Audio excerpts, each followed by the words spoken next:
l'un des piliers de la culture. Près de chez vous, des bibliothèques associatives vous offrent la possibilité d'en profiter pleinement à moindre frais. Découvrons justement l'association Culture et Bibliothèque pour tous. Notre association Culture et Bibliothèque pour tous a été créée en 1971. C'est une association créée selon les règles de la loi de 1901. Elle est reconnue d'utilité publique et son ambition, c'est de faire connaître la lecture à tous. Cette association est la plus importante association de lecture publique associative en France. Nous comptons environ 1300 bibliothèques, 8000 bénévoles. Notre ambition dans la Seine-Maritime, c'est que tous les lecteurs de toutes les générations puissent être touchés. Et notre projet actuel, c'est de toucher les crèches et les personnes dépendantes avec un portage à domicile qui commence à être effectif. Et puis, nous avons un atelier conte qui fonctionne également très bien et qui se produit tout l'été, une ou deux fois par mois l'été, au parc de Clères, qui ne fait peut-être pas partie de l'agglomération, mais nous nous déplaçons et il remporte un franc succès. Nous sommes très heureux d'accueillir toutes les personnes qui voudraient nous rejoindre, car un plus de nos bibliothèques, c'est un accueil en principe chaleureux. Ils peuvent toujours venir se renseigner.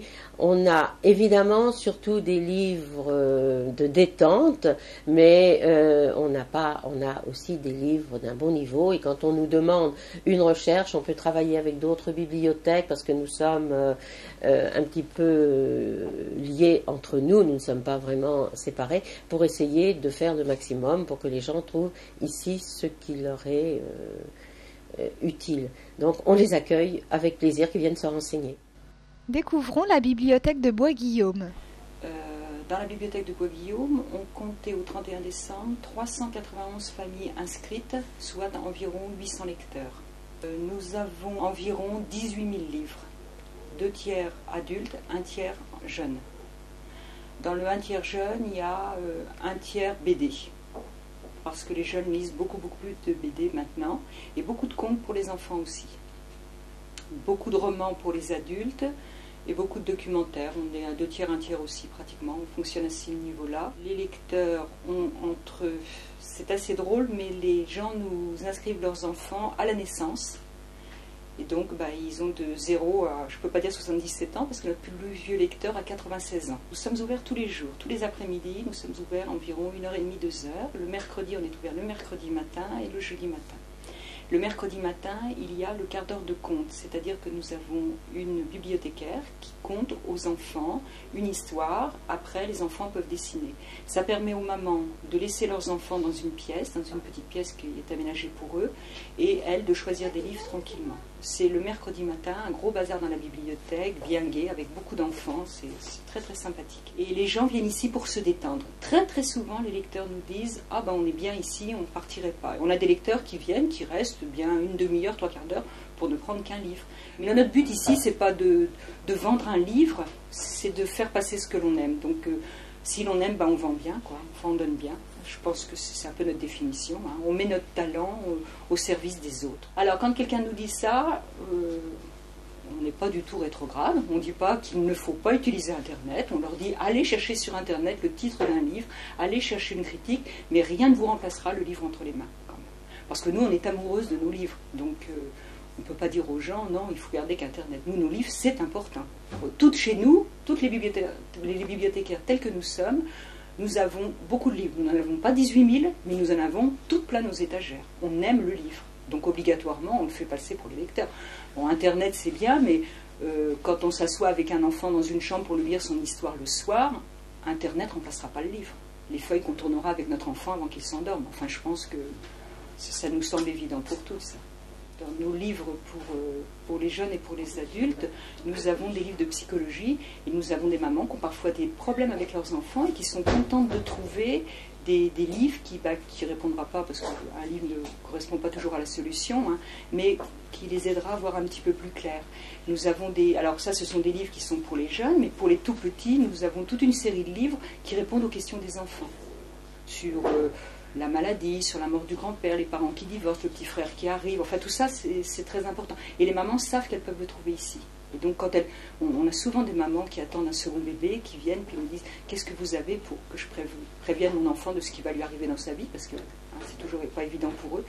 On a toujours le livre qu'il faut. Voyons l'avis des adhérents.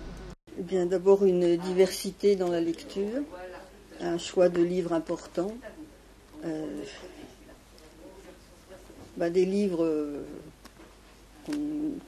qu'on ne pourrait pas acheter parce que à cause du prix des livres, ça permet de lire davantage.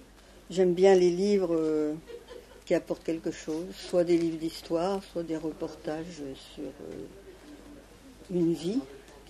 Ça permet aussi de rencontrer d'autres lecteurs, de parler quelquefois d'un livre, de ce que le livre nous a apporté. Oui, je viens régulièrement. Quelquefois, pendant un certain temps, je ne viens pas, mais je viens très régulièrement. Je demande conseil, parce que la personne, en général, connaît mes choix de lecture, donc elle me permet de choisir des livres qui correspondent un peu plus à ce que je cherche. Ça me permet, avec mon petit garçon, de faire une sortie facile à faire, en une demi-heure, 1 heure, près de chez moi. Et aussi ça me permet des fois de rencontrer d'autres mamans et d'autres petits-enfants. Enfin, pour lui qui a 2 ans et qui bientôt ira à l'école, c'est important de rencontrer d'autres enfants. La bibliothèque, ça m'apporte beaucoup de choses, parce que je suis retraité, je n'ai pas tellement d'occupation dehors et je lis beaucoup. C'est ça surtout. Il y a un choix de livres important ici, on est quand même bien gâté sur ce plan-là. Et donc je suis un lecteur régulier depuis 15 ans. Je viens régulièrement toutes les semaines. Voilà. Ah oui, ce serait un manque, oui. Ouais. Puisque la lecture quand même apporte beaucoup. C'est une ouverture d'abord sur le monde, sur des vies qu'on ne connaît pas. Ça me manquerait, ça m'en passerait, mais c'est vrai que c'est agréable d'avoir une petite bibliothèque de quartier. Comme je travaille, comme c'est proche, j'ai le temps d'y aller avant d'aller travailler ou après le travail. Tandis que si c'était loin, ça pourrait être que le samedi où il y a d'autres courses, d'autres choses à faire. Mais pour les mamans qui travaillent, ça permet, le fait que la bibliothèque soit proche, ça permet d'y aller en plus du travail. Mais si c'est loin, non, on n'a pas le temps. Voilà. Je serais très ennuyé, oui, parce que j'ai tellement de livres chez moi, je ne peux plus en acheter, parce que j'ai plus de place pour les mettre. Alors non, la bibliothèque, c'est très précieux.